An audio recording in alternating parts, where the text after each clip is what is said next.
close till I get up.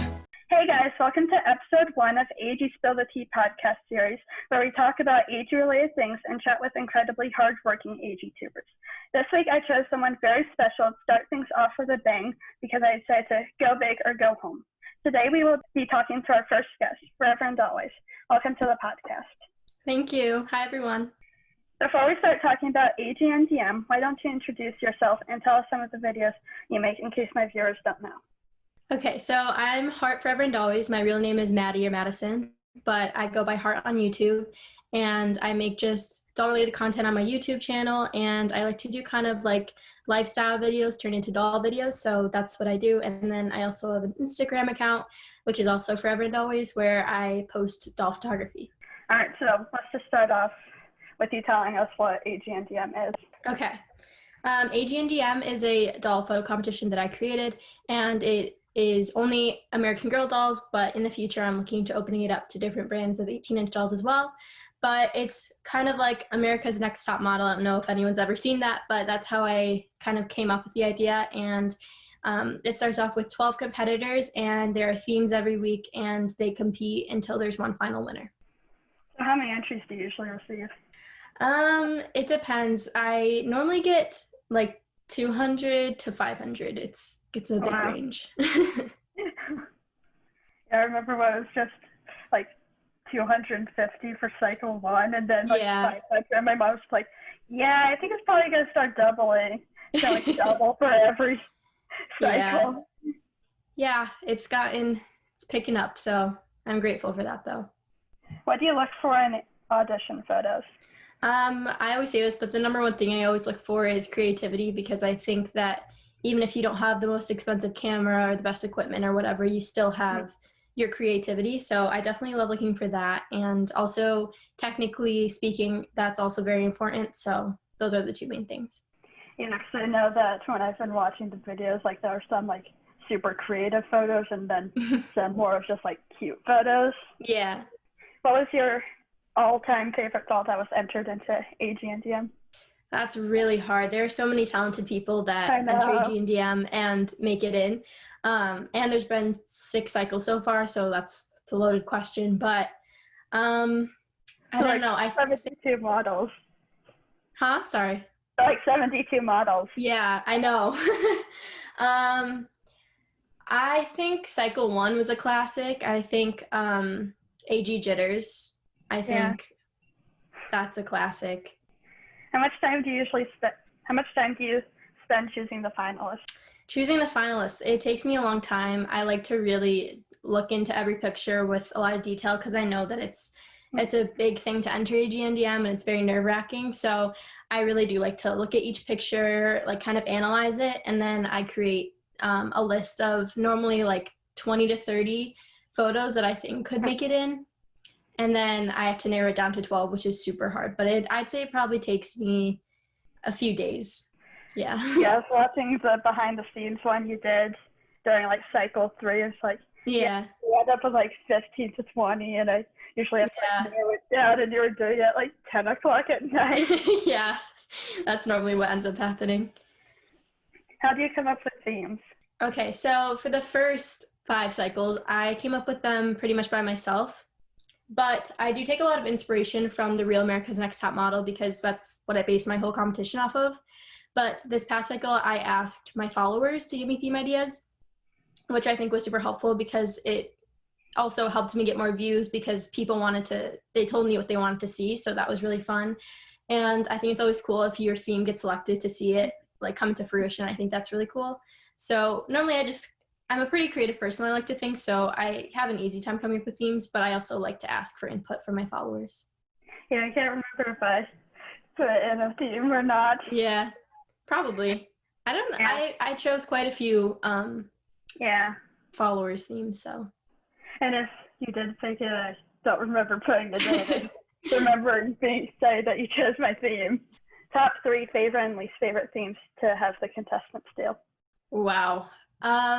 So I really think that themes depend on like how much I like them depends on what part of the cycle we're in. For example, I think that like career week and like the basic themes that I normally do at the beginning of the cycles are really good, because there's like so many opportunities. And so I would say Career Week is probably up there. I really like Colors Week. I really like the creative, like kind of outside of the box themes.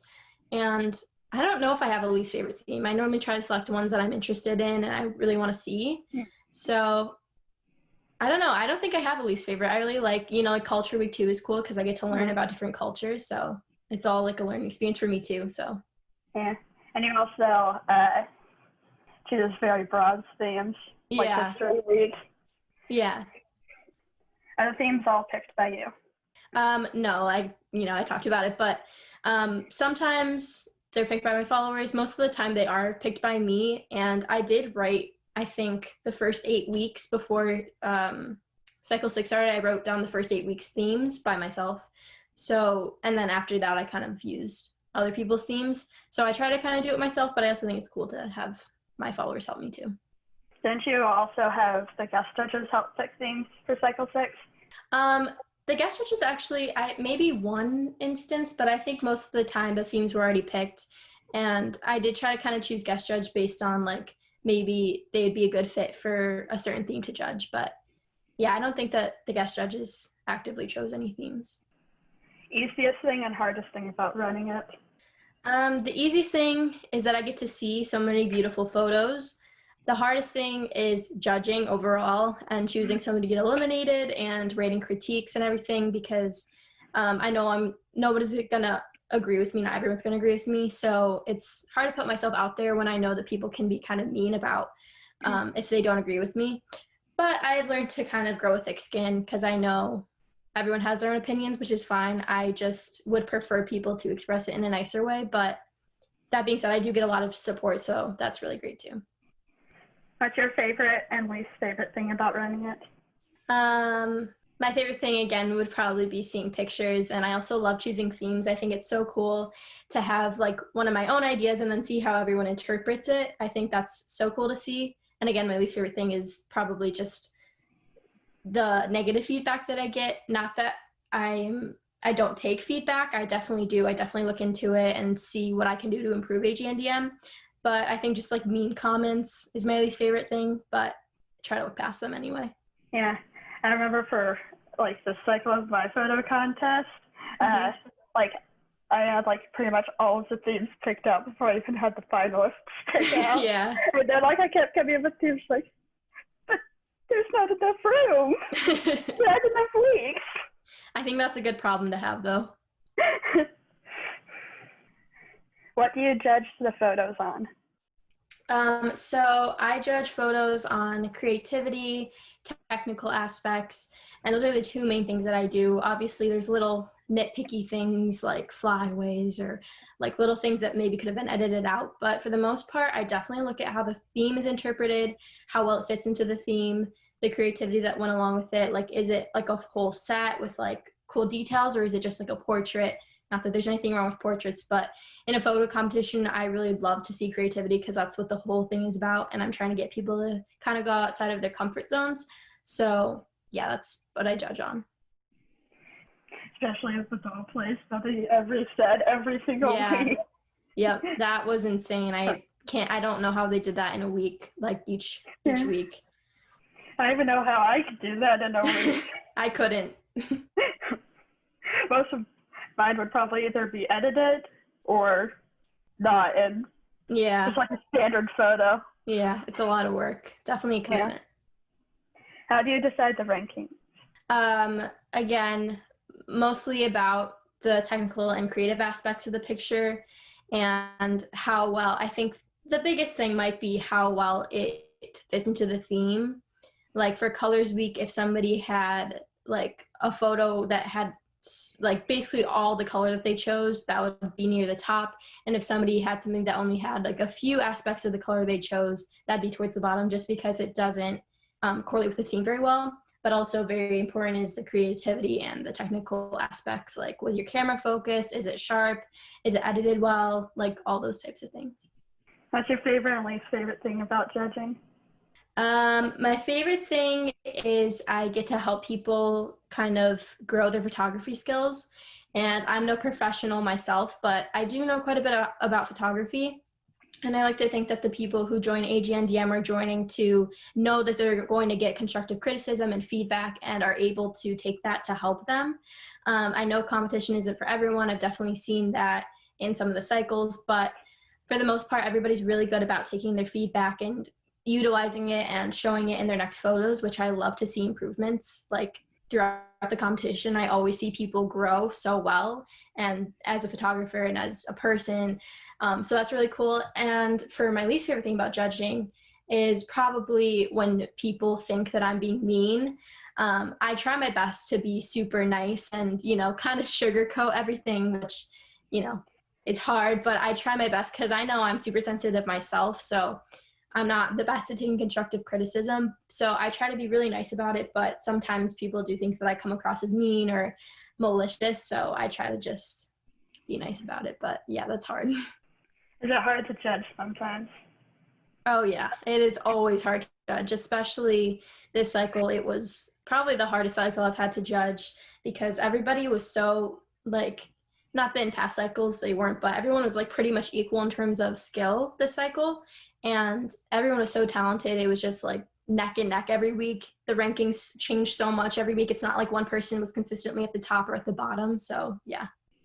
Yeah, I think for mine, if I remember having trouble, I'll like put them all on my phone and then like delete all the ones I know for sure have a place and then just like swipe back and forth until I get my mind. Yeah. I also I ask my family for help a lot too. Yeah. How do you do the fading? The what? The fading? For what? Sorry, I don't know. Like when the models get eliminated? Oh, so at the beginning of the cycle, I ask everyone to send in like a picture of the doll against a white background. So then from there, I crop the doll out and put them on a transparent background. It's a bit complicated process, but basically I just take like a blank white picture. That's the aspect ratio of my video. And I put all the dolls on there and they're all separate files, which is the key. So then when somebody gets eliminated, I delete that file. And then in my editing system, I add a fading effect. How do you make the white background photos?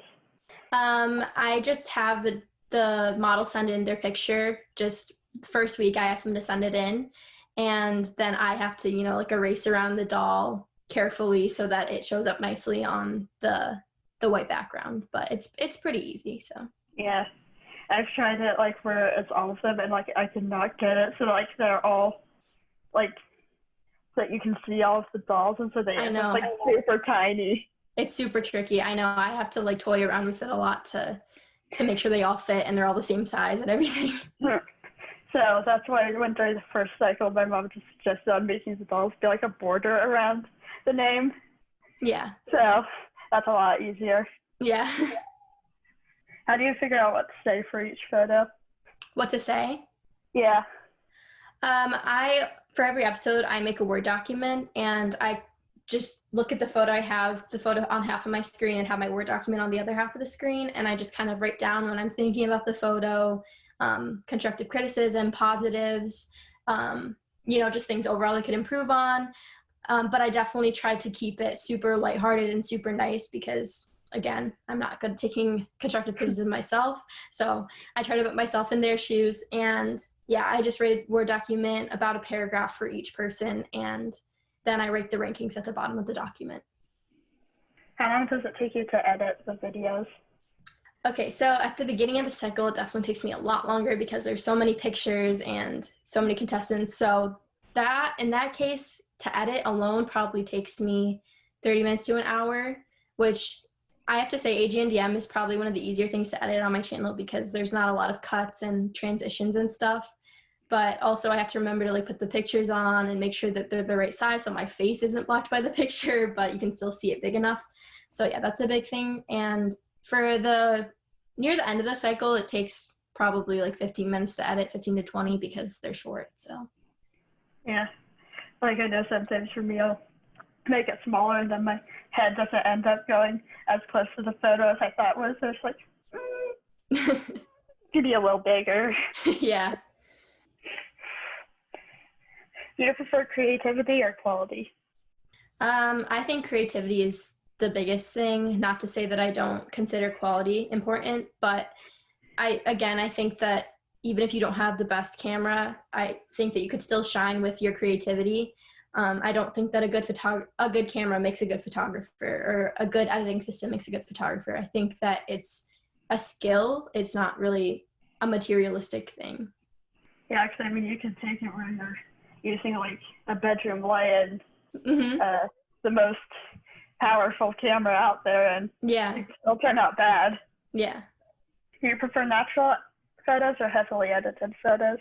I definitely think it's a lot cooler if your photo is more natural, like especially if you built a set for it as opposed to editing in a set.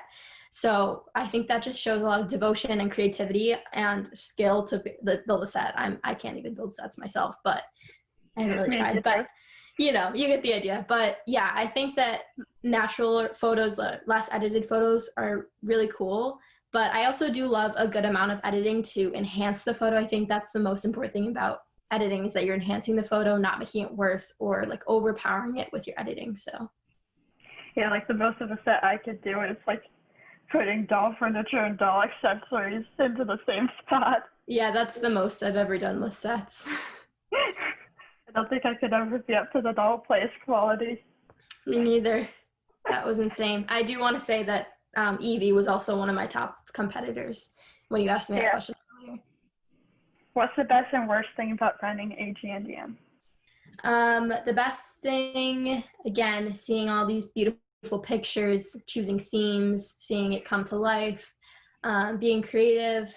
And the worst thing, honestly, I don't like recording them. I just think that they're kind of boring to record.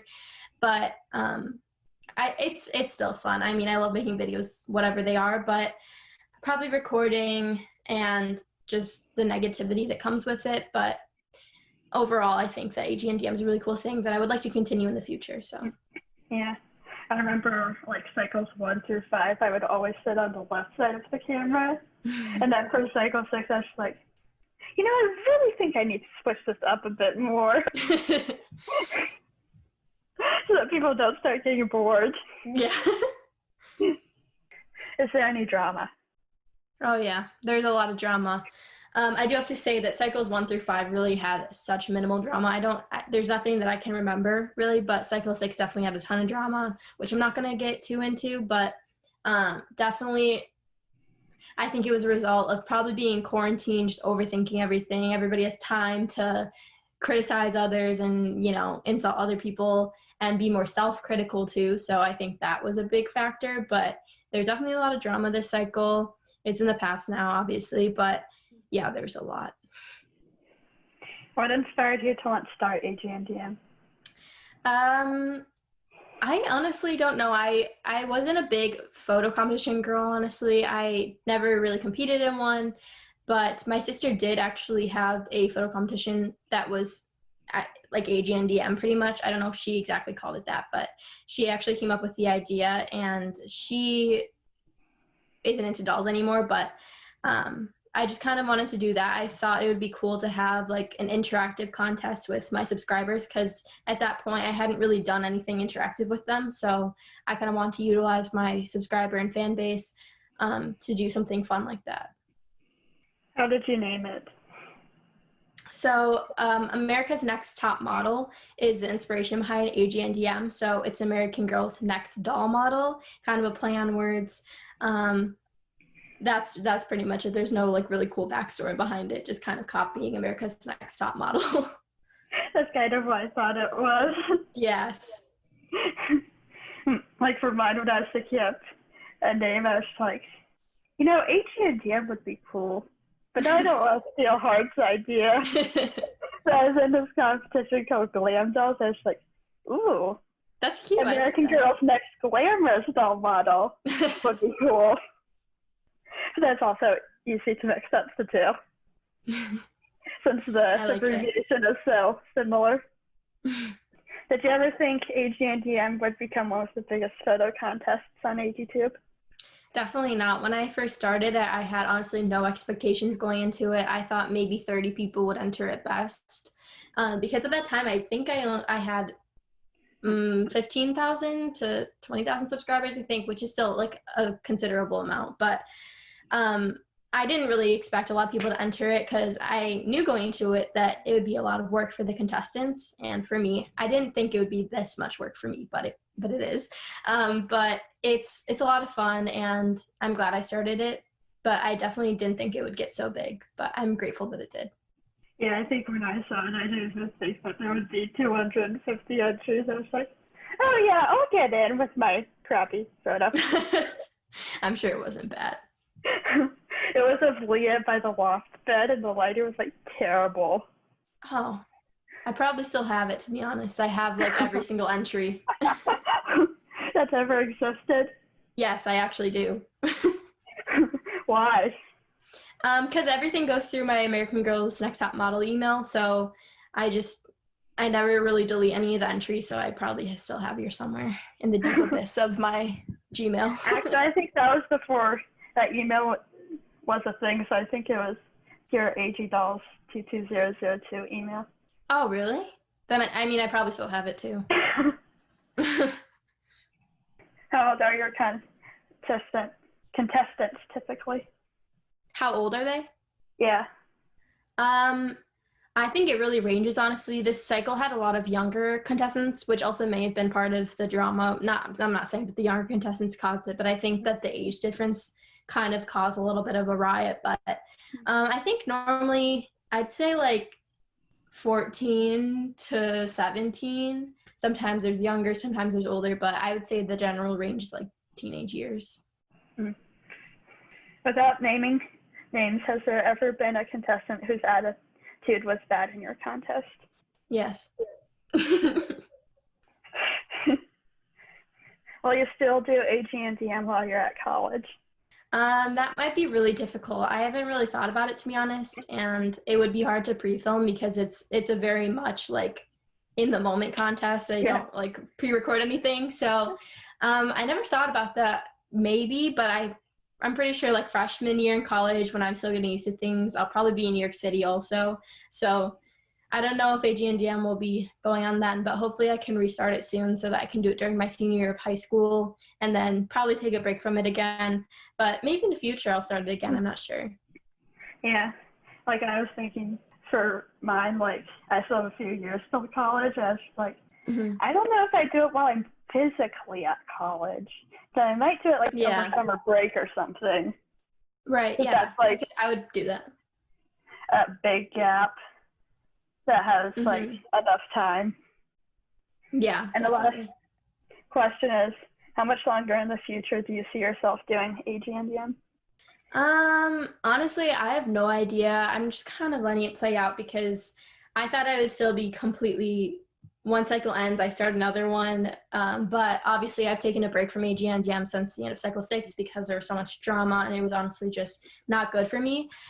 So I didn't see that coming, but maybe I'll start it again and won't stop. We don't know, but hopefully I can do a few more cycles at least until I go off to college, maybe during college, summer break, whatever, I can do a cycle. It's definitely going to be kind of irregular. I don't know that I'll be very consistent with it, but I'll try to do like a few more cycles at least because I think that a lot of people want to be in it and that's really fun. And I want to give people opportunities and I don't want to just like cut it short. So yeah, hopefully I'll be doing a few more, but we don't know. Yeah. Thank you so much for agreeing to be on the podcast. Before we go, do you have any videos you want to promote on your channel? I just say go watch 25 Days of Summer. It's finished now, so you can watch the whole playlist from start to finish. If you have nothing better to do, you probably do, but if you don't, it's there for you. So yeah, go ahead and watch those if you want.